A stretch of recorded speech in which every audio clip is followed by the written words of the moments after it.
আসসালামু আলাইকুম। আশা করছি আপু এবং ভাইয়ারা আপনারা সবাই অনেক ভালো আছেন। কখনো ভাবিনি ক্যামেরার সামনে এসে এভাবে কথা বলবো, কিন্তু যেটা কখনো ভাবিনি সেটা আজকে হয়েই গেল। এমন একটা বিষয় নিয়ে আপনাদের সামনে হাজির হব, আসলে কি বলবো আমি কিছুই বলে উঠতে পারছি না। গতকালকে সন্ধ্যার পরে মেবি এটা কয়টা আমার ঠিক মনে নেই, আমাকে আমার ভিডিওর নিচে মানে আমার একটা আপু কমেন্ট করে আমি নাকি বাংলাদেশি মম সিঙ্গাপুর ব্লগস আপুর ওই আপুটার মোবাইল নাম্বার নাকি আমি বিভিন্ন জনের কাছে ছড়িয়ে দিই ওকে ডিস্টার্ব করার জন্য, আমি নাকি অনেক খারাপ মহিলা। এই কমেন্টটা পাওয়ার পরে এরপরে আমি তার চ্যানেলে গিয়ে তার ভিডিওটা দেখে আমি শিওর হই ও আমার কথাটাই বলছেন। তো এখন তো আপনারা তো সবাই অনেকেই দেখেছেন ভিডিওটা। এরপরে হচ্ছে আমি কমিউনিটিতে একটা পোস্টও দিয়েছি যে আমি এই বিষয় নিয়ে কথা বলবো। প্রথমে আপনাদেরকে যেটা বলতে হবে, ওর সাথে আমার কিভাবে সম্পর্কটা হয়েছিল, এরপরে কিভাবে এটা ভেঙে গেল সেটা তো আপনাদের সবার আগে জানতে হবে। ওর সাথে আমার যখন সম্পর্ক হয় তখন আমার ব্লগের চ্যানেলটা ছিল না, শুধুমাত্র রান্নার চ্যানেলটাই ছিল আমার। যখন ওর চ্যানেলে 150 সাবস্ক্রাইব ছিল তখন ওর সাথে আমার পরিচিত হয়। ও ইউটিউব সম্বন্ধে কিছুই জানতো না।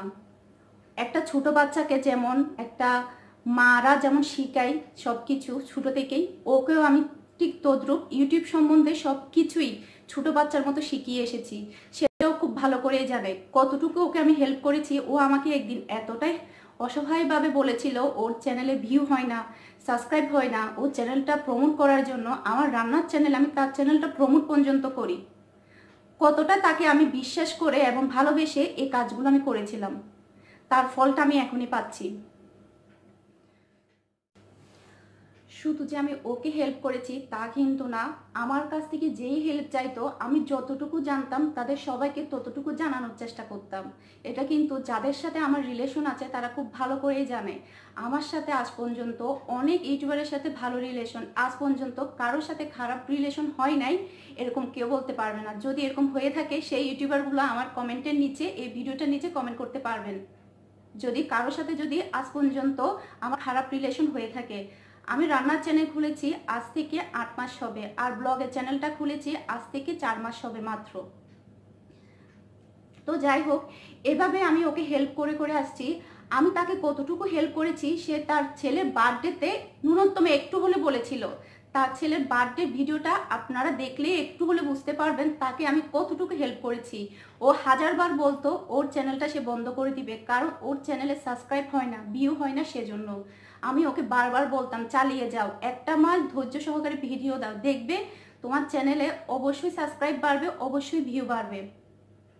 তো এরপরে হঠাৎ করে সে আমাকে একদিন মেসেজ দিয়ে বলে যে ওকে নাকি একটা ছেলে ইমুতে ডিস্টার্ব করছে। তো ইমুতে ডিস্টার্ব করছে, ও আমাকে সন্দেহ করছে। এটা যখন আমি দেখেছি আমি পুরাই অবাক হয়ে গিয়েছি, যার জন্য আমি এত কিছু করেছি আর সে কিনা মুহূর্তের মধ্যে আমাকে সন্দেহ করছে। আপনারা যারা ইমু ব্যবহার করেন তারা কিন্তু একটা জিনিস ভালো করে হয়তোবা জানবেন, ইমুতে কিন্তু অটোমেটিকলি নাম্বার অ্যাড হয়ে যায়। এটা বিভিন্ন দেশের নাম্বার কিন্তু অটোমেটিকলি হয়ে যায়, কিন্তু ভাগ্যক্রমে যে নাম্বারটা অ্যাড হয়ে গেল যে ছেলেটার মোবাইলে সে ছেলেটা থাকে ওমানে। এটাই হচ্ছে দুঃখের বিষয়। সেই ছেলেটা তাকে বিরক্ত করে মেসেজ দেয়। যখন ও জিজ্ঞেস করে ওই ছেলেটা থেকে তুমি কোথায় থাকো, তখন ছেলেটা বলে ওমানে। আমি যদি সেই ছেলেটাকে যদি নাম্বার দিয়ে থাকি তাহলে সেই ছেলেটা কেন বলবে সে ওমানে থাকে? এবং সেই ছেলেটা তাকে এটাও বলে সে অটোমেটিকলি নাম্বারটা অ্যাড হয়ে যায়, এটাও কিন্তু পরিষ্কার করে বলে সে। তো এরপরে যখন ও আমাকে স্ক্রিনশটগুলো পাঠায় তখন আমি বুঝতে পারি হ্যাঁ একটা ছেলে তাকে ডিস্টার্ব করছে। তখন আমি আমার হাজব্যান্ডকে এই বিষয়টা জানাই। আমার হাজব্যান্ডকে বিষয়টা জানানোর পরে আমার হাজব্যান্ড ওই নাম্বারে ওই ছেলেটাকে ফোন দেয়। ফোন দেওয়ার পরে ছেলেটা সেম কথাই বলে যে অটোমেটিকলি ইমুতে নাম্বারটা অ্যাড হয়ে গেছে। আর মেয়েটা যে ওমানে থাকে সেটাও মেয়েটা যে সিঙ্গাপুরে থাকে সেটা সেও জানে না। সেই রেকর্ডিংটা আমি আপনাদেরকে অবশ্যই শোনাবো যে আমার হাজব্যান্ডের সাথে ওই ছেলেটার সাথে কি কথা হয়েছিল। এরপরে যখন ওই রেকর্ডিংটা আমি ওর কাছে পাঠাই মেসেঞ্জারে, তখন ও রেকর্ডিংটা শোনার পরে ও আমাকে সরি বলে। ওর মেসেজের স্ক্রিনশটটাও আমি এখানে দিয়ে দিব, আপনারা সেটা খুব ভালোভাবে দেখলেই বুঝতে পারবেন ও আমাকে সরি বলেছিল। ও যখন আমাকে সরি বলেছে আমি কোনো রিপ্লাই দেইনি, কারণ ওর সাথে মেসেঞ্জারে রিপ্লাই ওকে কিংবা ঠিক আছে তোমার ভুল হয়ে গেছে, এই ধরনের কোনো বিষয়ে কথা বলতে আমার রুচিতে বেঁধে গিয়েছিল। কারণ ওকে আমি এতটাই হেল্প করেছি, আর মুহূর্তের মধ্যে সে কিভাবে আমাকে অবিশ্বাস করলো। যে সেই ছেলেটা তো বললোই যে অটোমেটিকলি অ্যাড হয়ে গিয়েছে, তারপরও সে কিভাবে আমাকে অবিশ্বাস করলো, এটা আমার মনের মধ্যে অনেক বেশি আঘাত লাগে। যার কারণে সে যখন আমাকে সরি বলে, সরি বলার পর আমি কোনো রিপ্লাই তাকে দেইনি। এরপর থেকে ওর সাথে আমার কোনো যোগাযোগ নেই, আমি ওর দিকে তাকাই না, ও আমার দিকে তাকাই না। যখন আমি ওর মেসেজের রিপ্লাই দিই না, ও আমাকে বিভিন্ন ধরনের খারাপ ভাষায় কথা বলে। আমি পায়ের জুতাকে কখনো মাথায় তুলতে নেই। আপনারা একটাবার চিন্তা করুন, যাকে আমি হেল্প করেছি সে আমাকে বলছে আমি পায়ের জুতা। আচ্ছা সমস্যা নেই, আল্লাহ তাআলা আমাকে পায়ের জুতা হিসাবেই তো সৃষ্টি করেছে, আমি পায়ের জুতা। ও আমাকে কি কি বলেছে সে রেকর্ডিংগুলো আমি আপনাদেরকে অবশ্যই শোনাবো।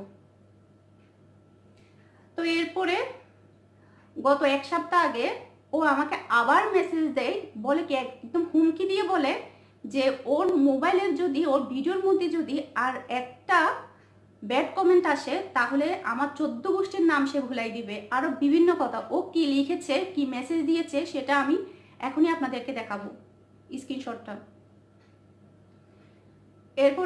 এরপরও আমি তাকে কিছুই বলি না, কারণ আমি বিয়াদবের সাথে বিয়াদবি করতে পছন্দ করি না। কুকুর মানুষকে কামড়ায়, মানুষ কুকুরকে কামড়ায় না। ও বলে গেল, আমি শুনে গেলাম।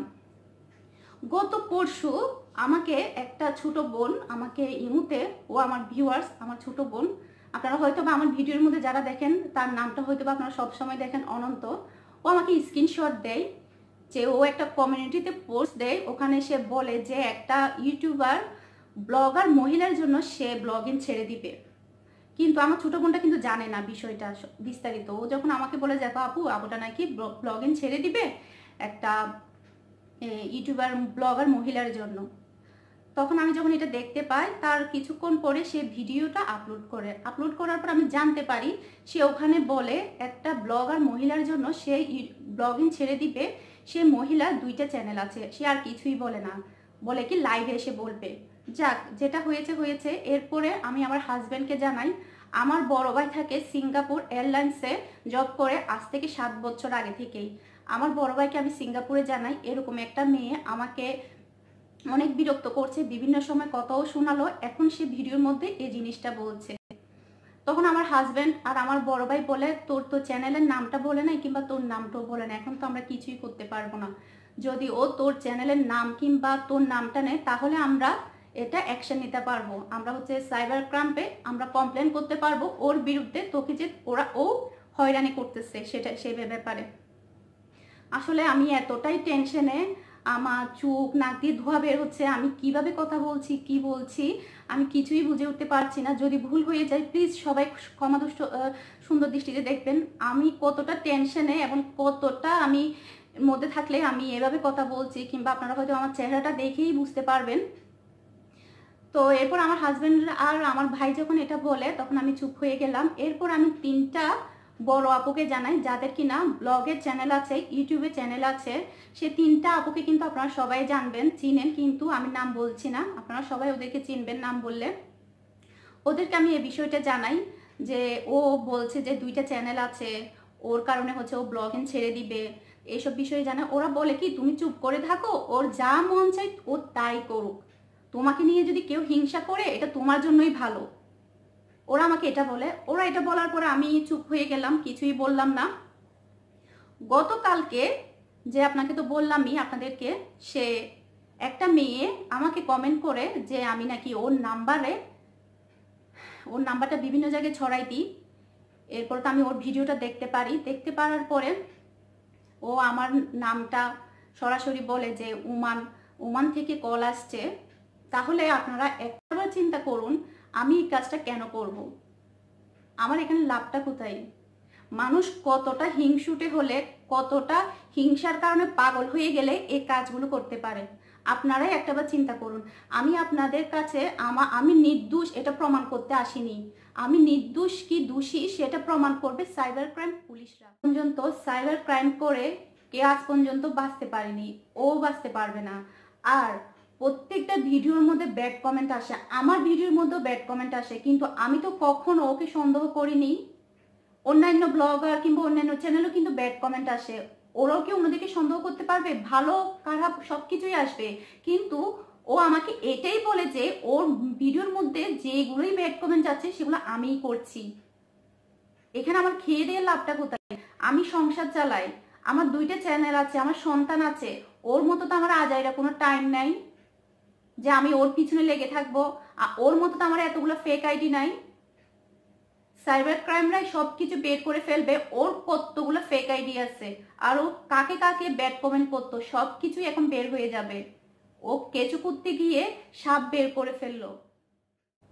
ও একদিন ওর প্রয়োজনে আমাকে ওর নাম্বারটা দিয়েছিল। ও বলেছিল তোমার সাথে আমার কিছু জরুরি কথা আছে ইউটিউব সম্বন্ধে। ও হেল্প পাওয়ার জন্যই আমার সাথে কথা বলতে চেয়েছিল সরাসরি বিস্তারিত। এরপরে ওর সাথে আমার একদিন ওই প্রথমে কথা হয়েছিল, এরপরে আর কখনো ইমুতে কথা হয়নি। ও তো আমাকে সরি বলল, এরপরে কেন এতদিন পরে ও ভিডিওর মধ্যে এই পুরনো কথাগুলো বললো আমি জানি না। ও কেন কি উদ্দেশ্যে এই কাজগুলো করেছে, যে উদ্দেশ্যে করুক না কেন এর ফল কিন্তু ওকে হারে হারে ভুগতে হবে। বড় ভাইয়ের কাছে আমি সিঙ্গাপুরে ওর চ্যানেলের লিংক, ওর মোবাইল নাম্বার, ও যে আমাকে বিভিন্ন সময় গালাগালি করেছে, এরপর ওর ভয়েস রেকর্ডগুলো সবগুলো আমি পাঠিয়ে দিয়েছি। আমার ভাই কালকেই সাইবার ক্রাইমে ওর নামে মামলা করবে।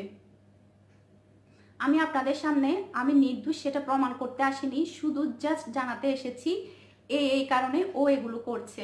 এখন আপনারাই বলুন, আপনাদের তো ইমো নাম্বার আছে, আপনাদের কি অটোমেটিকলি নাম্বার অ্যাড হয় না? তো আমি ওর সাথে যা যা কথা হয়েছিল, যা যা সবগুলোই আমি আপনাদের সাথে তুলে ধরলাম।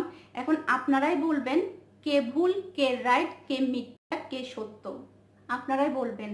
ওর চ্যানেলটা অনেক পুরনো, আমার চ্যানেলটা মাত্র 4 মাস হয়েছে, কিন্তু ওর চ্যানেল থেকে আমার চ্যানেলটা অনেক আগানো। আমি মনে করি ও এই কারণে আমার পিছনে লেগে আছে।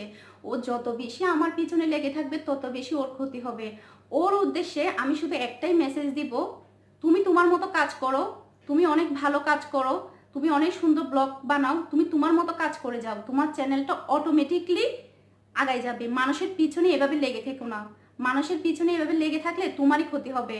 তোমার ছেলে আছে, সন্তান আছে, তুমি আমাকে কতটা কষ্ট দিয়েছো সেটা আমি হয়তো বা মুখ দিয়ে অভিশাপটা না দিলেও আমার অন্তর কিন্তু ঠিকই অভিশাপটা দিয়ে দিবে। সেটা হয়তো বা তোমার সন্তানের গায়ের উপরও কিন্তু পড়বে। সেদিক দিয়ে একটু হলে চিন্তা করি, নিজের জন্য হলো না হলেও অন্তত সন্তানদের জন্য হলো চিন্তা করিও। তুমি হয়তো বা ফ্যামিলির সাথে খারাপ ব্যবহার করতে পারো, কিন্তু তুমি বাহিরে এসে অন্য একজনের সাথে এভাবে খারাপ ব্যবহার করতে পারো না, তোমাকে এরকম অধিকার কেউ দেয়নি। তো যাই হোক, অনেক কথাই বললাম, আর আমার কথার মধ্যে যদি কোনো ভুল হয়ে থাকে কিংবা আমি যদি রং হয়ে থাকি, আপনারা প্লিজ আমাকে কমেন্ট করে জানাবেন আমি কি সত্য বলছি না মিথ্যা বলছি। আর এর পরবর্তী যদি ওর ভুলটা বুঝতে পারে, তাহলে ও সবার সামনে এসে যদি মাপ চাই, তাহলে আমি হয়তো বা কমপ্লেন করব না। আর আমি এখানেই আপনাদের কাছ থেকে বিদায় নিচ্ছি। আপনারা সবাই অনেক ভালো থাকবেন। আল্লাহ হাফেজ। ওর ভিডিওটা আপলোড হওয়ার পর থেকে আমার ভিডিওর মধ্যে অনবরত ব্যাড কমেন্ট আসতে শুরু করে। আপনারা হয়তো কমেন্টগুলো দেখলেই বুঝতে পারবেন।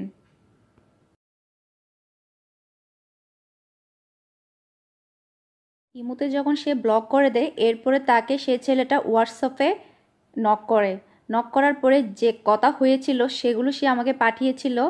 আর এগুলো পাওয়ার পরে হ্যালো। আমার হাজবেন্ড ছেলেটাকে ফোন দেয়। ফোন দেওয়ার পরে কি কথা হয়েছিল সেগুলোই আমি আপনাদের সাথে তুলে ধরলাম। জি, আপনি কি বলছেন? সুমন। জি, সুমন আপনাকে? সুমন। আমি একটু আগে যে নাম্বারে ফোন করছি ওটা কি আপনার নাম্বার? জি, কেন? যেটা লাস্ট 89। হ্যাঁ, বলেন। জি জি, 94579189। জি, বলেন। জি জি জি, সেই সুমন, আপনি থাকেন কোথায়? কেন? কারণটা হচ্ছে আপনি আমার এক বোনকে ফোন করেন সিঙ্গাপুরে, ইমোতে। সিঙ্গাপুরে? হ্যাঁ, ইমোতে এবং হোয়াটসঅ্যাপে ফোন করতেছেন সিঙ্গাপুরে। হ্যাঁ বলেন। তো উনি মেসেজও দিচ্ছেন আপনি, তো আমাকে নাম্বার পাঠিয়েছে আপনার এই নাম্বারটা ওমানের। তো আমাকে জিজ্ঞেস করলো আর কি যে এই লোকটা কে, আমাকে কন্টিনিউ মেসেজ করতেছে, ফোন করছে, এই জন্য আমি আপনাকে ফোন করলাম।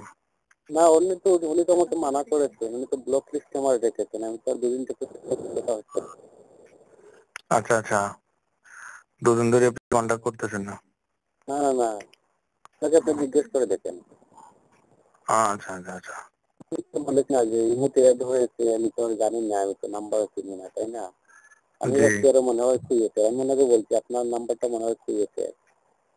আচ্ছা, উনি বলেছেন টেক্সট না করার জন্য, আমি তার টেক্সট করি নাই।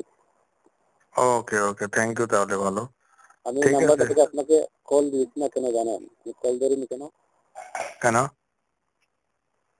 আমার এই নাম্বারটা হচ্ছে লোকাল নাম্বার, আর এই নাম্বারটাতে একটা বিজনেস চলে, ঠিক আছে? হুম, যদি মানে কল দেয় তাহলে জায়গাটা নির্ধারণ করে দিতে, যার কারণে আমি এটাকে কল ধরি নাই। আচ্ছা আচ্ছা, বুঝতে পারছি। আমি আপনাকে আরেকটা নাম্বার থেকে, যেটা লোকাল নাম্বার থেকে ফোন করছি, ওটা আমার বাসার নাম্বার। এরপর আমি আমার নাম্বার থেকে ফোন করলাম আর কি। ঠিক সমস্যা আছে, নেই, ওনাকে সমস্যা নেই। বলবেন, সমস্যা নেই। ঠিক আছে, আমিও আশা করবো আপনি ফোন করবেন না। ঠিক আছে, ওকে ওকে জীবন ভাই। আমি ইয়ে করি আর কি, বুঝলেন না, ওই গ্রামে মানুষ সবাই কন্ট্যাক্ট ওদিকে, যার কারণে মানুষ ধরা করলে পুলিশের একটা নাম্বার দিলাই, আচ্ছা আচ্ছা, বুঝতে পারছি বুঝতে পারছি। সেই কারণে আমি কলটা ধরি নাই। হ্যাঁ হ্যাঁ হ্যাঁ, ঠিক আছে তাহলে, ওকে। আমার হাজব্যান্ডের সাথে ওই ছেলেটার সাথে যা যা কথা হয়েছিল ওই রেকর্ডিংগুলো আমি তার কাছে পাঠিয়ে দিই। পাঠিয়ে দেওয়ার পরে ও বুঝতে পারে আমি নাম্বার দেইনি। এরপরে ও যখন বুঝতে পারে, তার মেসেজের আমি কোনো রিপ্লাই দেইনি, কারণ এরকম রুচিহীন মেয়ের সাথে মেসেঞ্জারে ওকে কিংবা ঠিক আছে এটা লিখতে আমার রুচিতে বেঁধে গিয়েছিল। ও একটা রুচিহীন মেয়ে। তার মেসেজের আমি কেন রিপ্লাই দিলাম না, যার কারণে সে আমাকে যা তা কথা বলে। এরপরে ওর ভিডিওতে যখন ব্যাড কমেন্ট আসে, ও আমাকে হুমকি দেয়। ও আমাকে কি কি ভয়েস মেসেজ দিচ্ছে সেগুলো আমি আপনাদেরকে এখনই শোনাচ্ছি। আপনারা এগুলো শুনলে বুঝতে পারবেন তার রূপটা কি। মেসেজটা দিলাম, সে আমাকে কোনো রিপ্লাই দিছে বা ঠিক আছে ওকে, ঠিক ওকে, আর আমি তোমার সাথে কথাবার্তা বলতে চাই না, ঠিক আছে? আমি ওনাকে বইলা দিছি ওই লোকটাকে, ওই লোকটা আর তোমাকে ডিস্টার্ব করবে না। মানুষটা একটা দুই একটা কথা থাকে, তাই না? সে নিজেকে কি খুব সুপারস্টার মনে করে না খুব সেলিব্রিটি হয়ে গেছে গা সে? তার এত অহংকার, সে আমার মেসেজে রিপ্লাই দেয় নাই। হ্যাঁ, বাংলাদেশে প্রথম মহিলা যে নাকি 1 মিলিয়নের পাড়া দিয়ে যাবে কিছুদিনের মধ্যে, উম্মি আপু, সে পর্যন্ত আমার সালামের উত্তর দেয়। সে কোনখানকার একটা একদম সেলিব্রিটি হয়ে গেছে গা, সুপারস্টার উলির ঘরে সুপারস্টার উলি। আমার আমার এসএমএস এ সে রিপ্লাই তো দূরের কথা, সে এত অহংকারী হয়ে গেছে গা। কত বড় সাহস সে! মানুষটা বলে যে হ্যাঁ ওকেটাও তো লিখতে পারতো, ওকেটাও তো লিখতে পারতো, তাই না? সাথে জীবনে কথা বলবো আমি, অসম্ভব। আমি যে সেপ ফেলে দেয় সে সেপ কখনো মুখে নিই না, ঠিক আছে? আর পায়ের জুতা কখনো মাথায় তোলাটা ঠিক না, এটা আসলে মানুষ যেটা বলে কথাটা সত্য, ঠিক আছে? কত বড় মহিলা হয়ে গেছে গা সে, সেলিব্রিটি হয়ে গেছে গা সে। আমার রিপ্লাই সে দেয় নাই। তুমি দেখছো? তুমি দেখো মেসেজ গুলো, দেখো মেসেজ। মানুষ তো একটা কিছু হ্যাঁ বা হ্যাঁ কিছু বলে, তাই না? এমন না যে সে মানে ওই হয়ে গেছে, বুবা হয়ে গেছে যে কথা বলতে পারে না, এমন তো আর না, তাই না? সে তো হ্যাঁ বা ওকে একটা তো কিছু লিখতে পারতো। এই রকম আরও অনেক কিছু সে বলছে, যেগুলো আমি এখন শোনাচ্ছি না। আপনারা শুনলে হয়তো বা অবাক হয়ে যাবেন। আমার তখনই ওর এসব বাজে কথায় প্রতিবাদ করা উচিত ছিল। যদি আমি তখনই বিয়াদবের সাথে যদি বিয়াদবি করতাম, আজকের দিনটা হয়তো বা আমাকে দেখতে হতো না। আমি যদি তখনই বিয়াদবকে শিক্ষা দিতে পারতাম। আপনারা হয়তো বা ওর কথাগুলো শুনেই বুঝতে পেরেছেন ও কত বড় বিয়াদব মহিলা। এখন আপনারাই বিবেচনা করবেন আমি কতটুকু রাইট, কতটুকু আমি ভুল। ও শুধুমাত্র তার কমেন্ট, তার মেসেজের আমি কেন রিপ্লাই দিইনি, যার কারণে সে এগুলো করছে। হিংসার কারণে সে জ্বলে পুড়ে ছাই হয়ে যাচ্ছে। আমি তো বিয়াদবের সাথে বিয়াদবি করি নাই, ওর মেসেজে রিপ্লাই দিই নাই। ওর মতো রুচিহীন মেয়েকে কেন আমি বলবো ওকে ঠিক আছে তুমি ভুল বুঝেছো, কেন আমি এগুলো বলবো এরকম একটা বিয়াদব মেয়েকে? বাকিটা আপনারা বিবেচনা করবেন।